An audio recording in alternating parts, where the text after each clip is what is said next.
Olá, queridos amigos, estudiosos do livro Atos dos Apóstolos. Hoje nós vamos fazer a apreciação do capítulo 21, tá? Que é um capítulo que nós estamos vendo o retorno do Paulo da sua terceira viagem, e ele está retornando lá para aquela região lá da Galiléia, Cesareia, por ali. E ele vai voltar parando em vários portos e visitando as comunidades que ele já havia fundado, né? Agora ele está mais assim recolhendo os louros, né? Porque ele vai voltar parando e ao mesmo tempo se despedindo, como já começou a fazer no capítulo 20. Né? Ele já tem a percepção que talvez não volte a ver essas pessoas nunca mais, pelo menos não nessa encarnação. E aí ele, além dele ter essa percepção, ele vai ser também avisado pelas pessoas com as quais ele convive, né? Então, eu vou ler porque são muitos detalhes, tá? E se eu for contar só de lembrança, eu vou pular muita coisa. É interessante vocês acompanharem toda essa epopeia. E aconteceu que, separando-nos deles, repara que vai ser tudo contado nós nos separamos, então, primeira pessoa do plural, né? O Lucas está lá fazendo isso também. Navegamos e fomos correndo caminho direito e chegando a Cós, um porto, e no dia seguinte a Rhodes, de onde passamos a Pátara. Há quem diga que o Lucas goste muito dessa coisa de navegação, mas na realidade o mais provável é que tinha um diário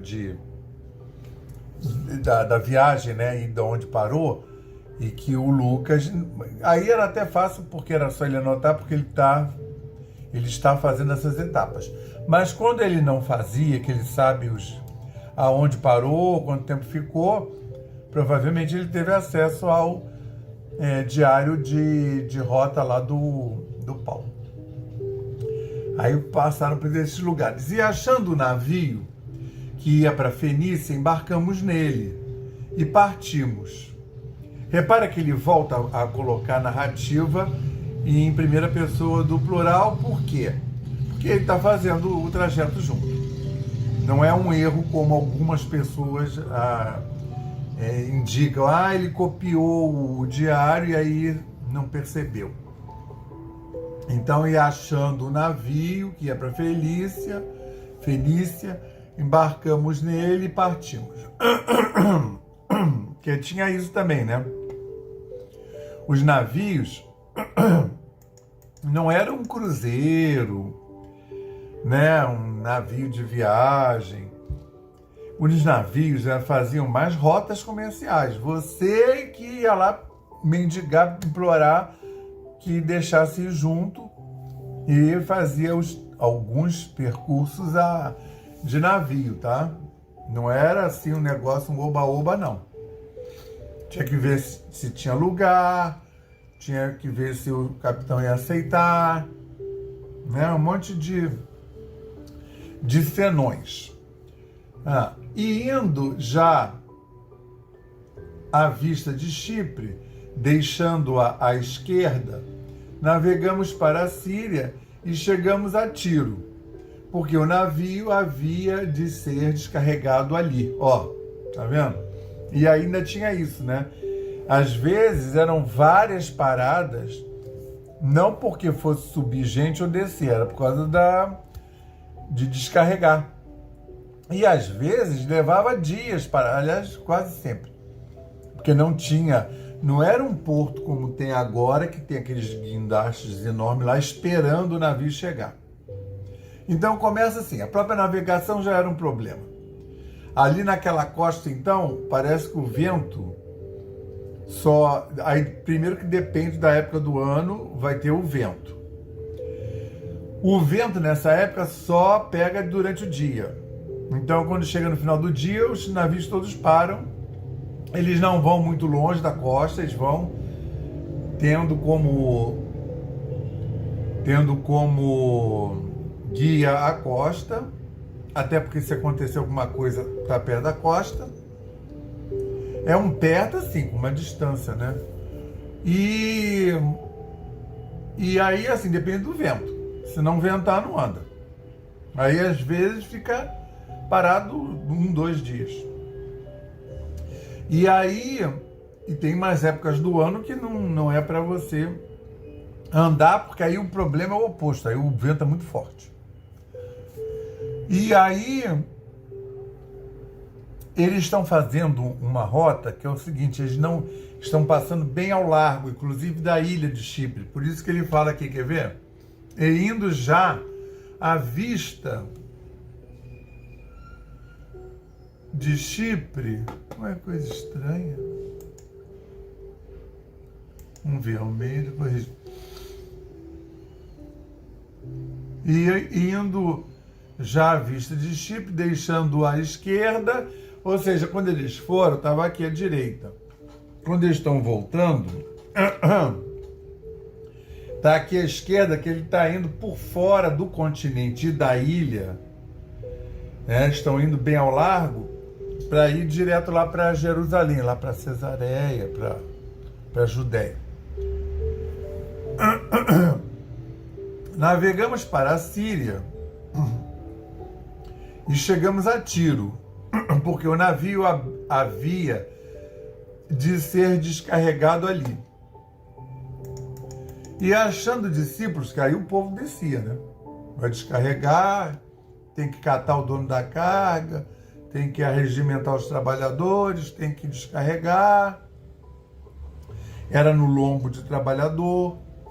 E achando discípulos, ali ficamos 7 dias. Aí. E eles, pelo Espírito, diziam a Paulo que não subisse a Jerusalém. E havendo passado ali aqueles dias, saímos e seguimos nosso caminho, acompanhando-nos todos, com as suas mulheres e filhos, até fora da cidade. E postos de joelhos na praia, oramos. Isso lá nesse lugar. E despedindo-nos uns dos outros, subimos ao navio e eles voltaram para suas casas. Se despediu desse povo aí. Mas ficou 7 dias, né? Ó, 7. Ficou lá um tempo, um período de tempo que concluiu uma tarefa. Deus fez o mundo em 7 dias. Ele fechou ali um trabalho ali. Agora é eles com eles mesmo, tá? Essa comunidade vai seguir sozinha daí em diante. O trabalho foi, material espiritual foi fechado. E eles foram avisados. Essa comunidade tem uma ligação boa com o Espírito Santo, que inclusive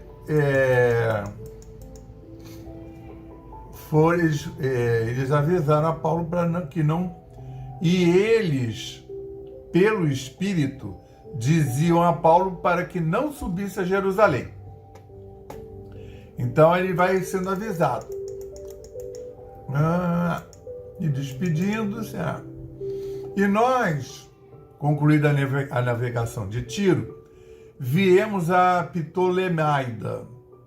E havendo saudado os irmãos, ficamos com eles um dia. E no dia seguinte, partindo dali, Paulo e nós com ele estávamos, chegamos a Cesareia. Pronto, aí já...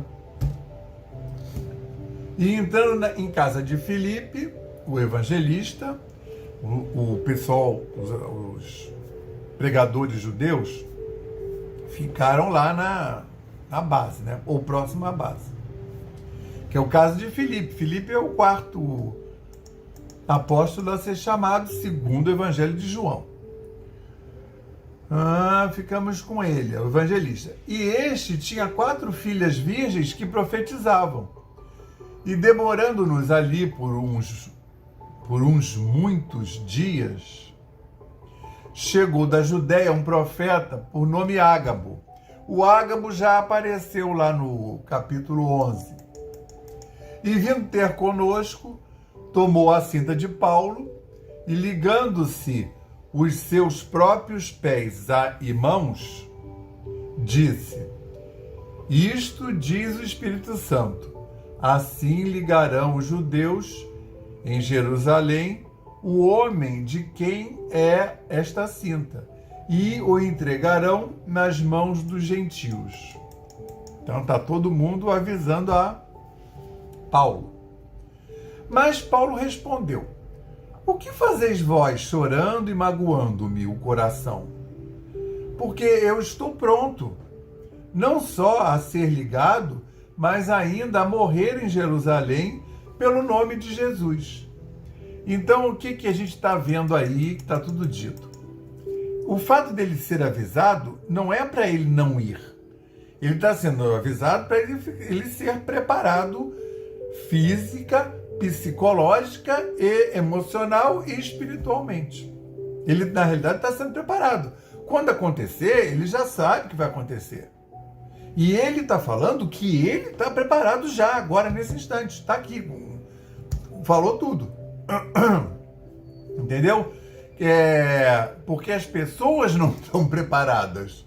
As pessoas estão tristes, elas são uma despedida. Mas Paulo respondeu: Que fazeis vós, chorando e magoando-me o coração? Que aí ele fica com pena, chateado, por causa dos irmãos que ele fez laços e gostava muito de todos. Viraram a família dele, né? Já que ele nem tinha muito contato com a família. Ele tinha contato com a família, mas não era de vivência, porque ele está há décadas viajando. Porque eu estou pronto não só a ser ligado, mas ainda a morrer em Jerusalém pelo nome de Senhor Jesus. Ele não sabe se ele vai morrer em Jerusalém. E a gente sabe que ele não vai morrer em Jerusalém. Mas ele está dizendo que até para isso ele estaria preparado. Então não adianta, viu, o sujeito fazer um estudo desse e dizer: o Paulo não seguiu o Espírito Santo, deu errado, deu ruim para ele, porque ele não seguiu o que o Espírito Santo falou. Ele seguiu tudo que o Espírito Santo falou. Porque quando não era para ir, o Espírito Santo aparecia e dizia: não. Vocês viram aí nos capítulos passados. Nós vamos ali para aquele lado do Oriente. Não é para a direita, é para a esquerda. Aí, nós vamos... E às vezes era corrigido assim 2, 3 vezes. Eu acho que eu vou para lá. Não, também não é ali. Não tem isso, gente. E está todo mundo ungido aí do Espírito Santo. E como não podíamos convencê-lo, nos aquietamos, dizendo: faça-se a vontade do Senhor. Melhor, né? Esse caminho é sempre melhor. E depois daqueles dias, havendo feito os nossos preparativos, subimos a Jerusalém. E foram também conosco alguns discípulos de Cesareia, levando consigo um certo Manason, Chíprio, discípulo antigo, com quem havíamos de hospedar-nos. Esse daí suspeita-se que ele está lá naquele 120, lá do capítulo 1 de Atos dos Apóstolos, quando a comunidade tinha mais ou menos 120 pessoas. O Manason já estava lá, parece. E logo que chegamos a Jerusalém, os irmãos nos receberam de muito boa vontade. A comunidade de Jerusalém era grande, mas a oposição também, tá?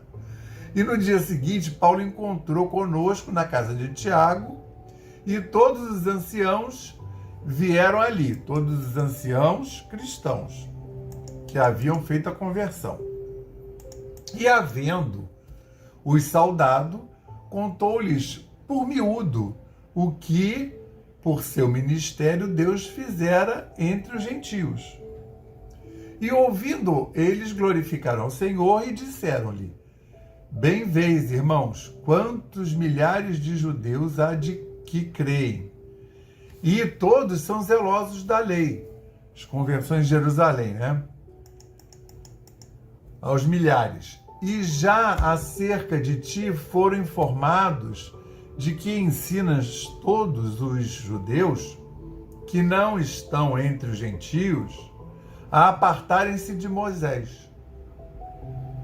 Ensina todos os judeus que estão entre os gentios a apartarem-se de Moisés, dizendo que não devem circuncidar seus filhos, nem andar segundo o costume da lei. Ou seja, aquele concílio de Jerusalém, que escreveram uma carta dizendo que não era necessário que os gentios fizessem uma conversão total a Moisés para ser cristão, né? Mas que apenas se abstivessem da comida do altar, comida sufocada e a prostituição, né? Por exemplo, eles não precisavam ser circuncidados. Aí, 7 anos depois que o Paulo saía para pregar, ficava anos fora.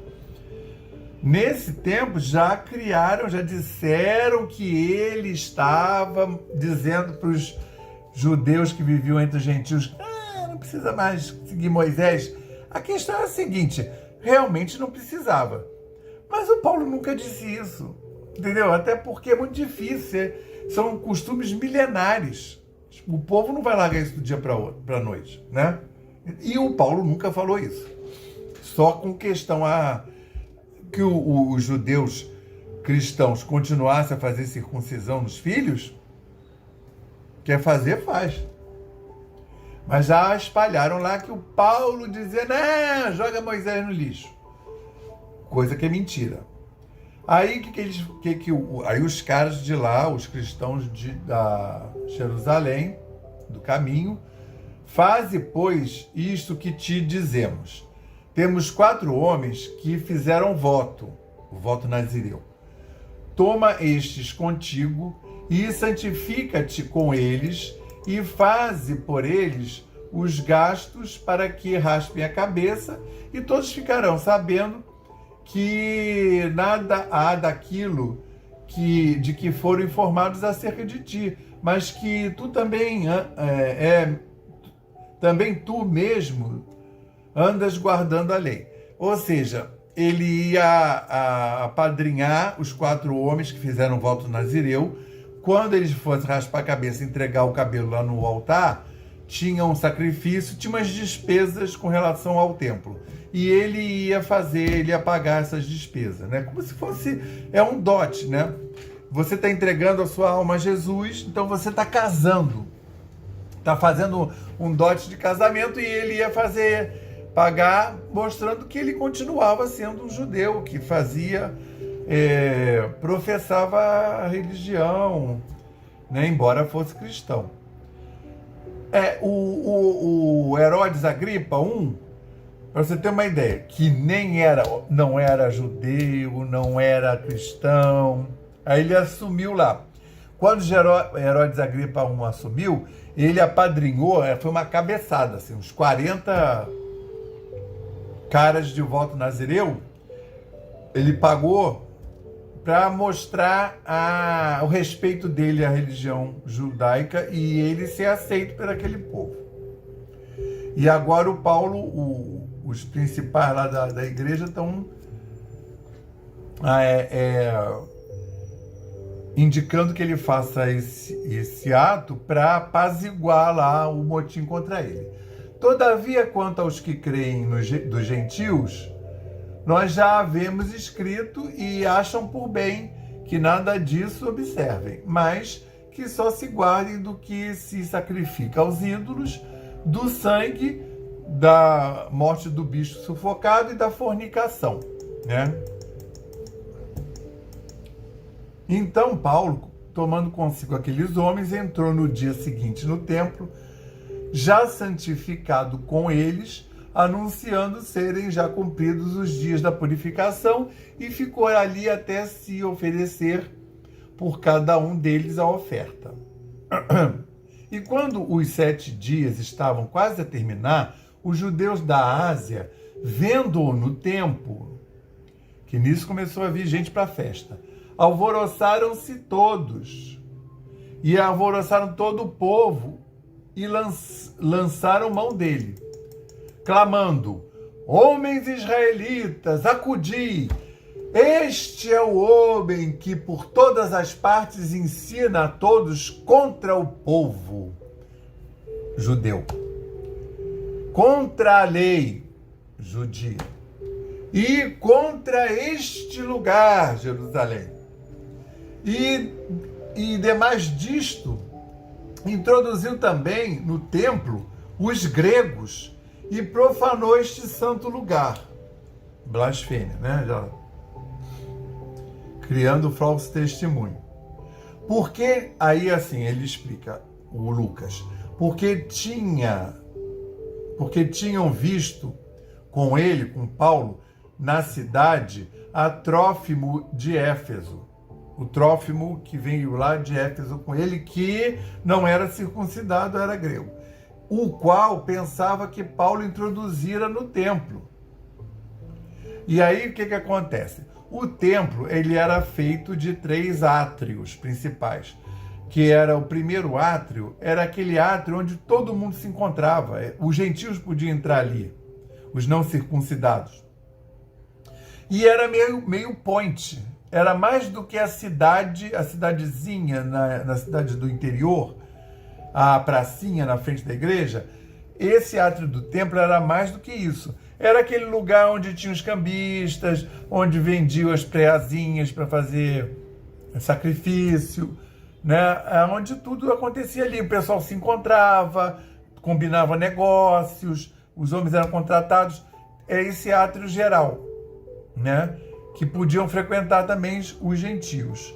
Havia um outro átrio que era para as mulheres judias, da onde elas assistiam os cultos, porque o culto, claro que não ia poder ser assistir no mesmo lugar mulheres e homens. Então tinha o das mulheres judias, esse só entrava mulheres judias. E tinha o corpo da sinagoga principal para os homens judeus, os circuncidados e observantes.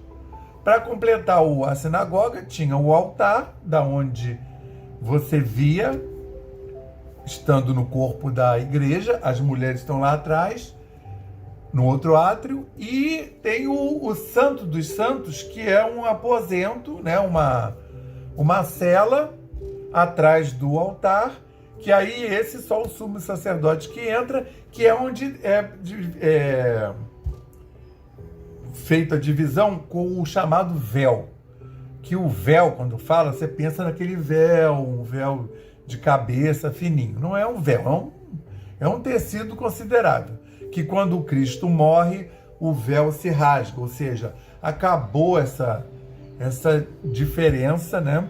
Essa separação entre os homens e Deus. Você vai ter acesso às Escrituras, né? Quer dizer, não naquela época que ele foi crucificado, né? Para que até viu Martim Lutero para traduzir a Bíblia para alemão comum, e até via a imprensa para facilitar as cópias, né? E o povo ser letrado, demorou aí uns 1500 anos, né? Mas o caminho estava aberto. E aí eles estão blasfemando contra Paulo, dizendo que ele levou o grego não circuncidado para dentro da sinagoga, porque tinham visto ele. E alvoroçou-se toda a cidade, e houve grande concurso de povo, muita gente acorrendo. E pegando Paulo, o arrastaram para fora do templo, e logo as portas se fecharam, que já era para matar o Paulo fora do templo, para dizer, olha, a gente não tem nada a ver com isso. E procurando eles matá-lo, chegou ao tribuno da coorte, o aviso de que em Jerusalém estava toda em confusão. Jerusalém estava toda em confusão. Tudo que Roma não gosta. O tribuno da coorte. A coorte é aquela organização a qual pertencia o Cornélio, o centurião. Só que o centurião, ele manda em 100 soldados. A coorte chega a ter 600 soldados, né? Que são 6 centúrias. Então, aproximando-se, aí o tribuno manda na coorte. Então, aproximando-se o tribuno, o prendeu e o mandou atar com 2 cadeias. Nada que ele já não tivesse acostumado. E lhe perguntou quem era e o que tinha feito. E na multidão, uns clamavam de uma maneira, outros de outra. Uns falavam a favor e outros contra Paulo. Mas como nada podia, uma gritaria danada, né? Mas como nada podia saber ao certo, o tribuno, por causa do alvoroço, mandou conduzi-lo para a fortaleza. Bom, vamos botar ele lá enquanto eu faço as averiguações. Você vê, lá naquela época já tinha, né? Vou fazer uma diligência. E sucedeu que, chegando às escadas, os soldados tiveram que lhe pegar por causa da violência da multidão. E repara como é que Paulo vai começar a ser tutelado pelo Estado, vai começar até a ser protegido. Porque a multidão do povo seguia clamando, mata-o, mata-o. E quando iam a introduzir Paulo na fortaleza, disse Paulo ao tribuno: é-me permitido dizer-te alguma coisa? E ele disse: sabes grego? Porque o Paulo falou com ele em grego perfeito. Ele estava achando que o Paulo era um daqueles lá que fala aramaico. Não és tu, porventura, aquele egípcio que antes destes dias fez uma sedição e levou ao deserto 4.000 salteadores? Aí ele perguntou, mas ele já viu que pelo grego não era o egípcio, né? Mas Paulo lhes disse: na verdade, eu sou um homem judeu, cidadão de Tarso, cidade não pouco célebre na Cilícia. Rogo-te, porém, que me permitas falar ao povo. E, havendo-lhe permitido, Paulo, pondo-se de pé nas escadas, estava subindo a escada lá para o que seria uma prisão, fez sinal com a mão ao povo e, feito grande silêncio, falou-lhes em língua hebraica, dizendo... O capítulo termina agora. O Lucas também é bom nisso, ele deixa um suspense para o próximo capítulo, né? Dizendo, 2 pontos, acaba o capítulo. O que ele vai dizer aí para o povo está no capítulo 22, no início. Mas a questão é a seguinte. Primeiro, Paulo foi aluno de Gamaliel, que era o melhor orador da época e o que mais sabia as escrituras, né? Daí o Paulo ser um ótimo perseguidor de cristão. E o Paulo tinha aquela fala muito boa, porque ele estudou nas melhores escolas, ele tem uma formação boa, né? E ele tem uma oratória boa, ele fala bem grego e fala bem aramaico, porque ele é judeu também, né? A mãe dele era judia, né? O pai não, o pai era grego. E ele transita nesses 2 mundos com facilidade, de tradições, de fala. E o que acontece é o seguinte, como nesse átrio que eu estava descrevendo é onde todo mundo se encontra, e era a maior parte homem, é claro que de vez em quando saía um arranca-rabo. Aí o que Roma fez? Já botou uma cadeia, um representante do Estado, do lado da sinagoga, com vista para o átrio, esse átrio que todo mundo circula. Então, quando começava um auê, tinha um túnel que ligava lá a cadeia ao átrio. Então já apareceram, aqui não diz, mas em outros relatos diz, que mandaram 200 soldados lá para resolver esse negócio. Por isso que conseguiram salvar o Paulo. Mas vê, não é uma coisa ruim não. Porque aí salvaram o Paulo, porque nessa daí o Paulo ia ser morto. Tá? E aí eles estão levando Paulo, que aí agora eles vão por cima, vão subir uma escada para ir lá para a prisão. E é dessa escada que Paulo vai falar em aramaico. E aí o povo fica até assim sensibilizado, né? Vamos ouvir o que ele tem para dizer em defesa dele. Mas o povo já está insuflado lá pelos fariseus, pelo povo da sinagoga. Embora os discípulos tenham ressaltado que havia milhares de cristãos convertidos do judaísmo para o cristianismo, né? Ele fala, apesar dos milhares convertidos, o povo aí estão disseminando coisas sobre você, que são esses falsos testemunhos através dos quais o Jesus foi crucificado. Então eu espero vocês aqui na próxima semana, né, no próximo sábado, para podermos apreciar o capítulo 22 e está chegando ao fim. O capítulo 28 é o último capítulo, tá? Então está chegando ao fim dessa saga epopeica do Ato dos Apóstolos. Obrigado, uma boa semana na paz do Cristo, graças ao bom Deus.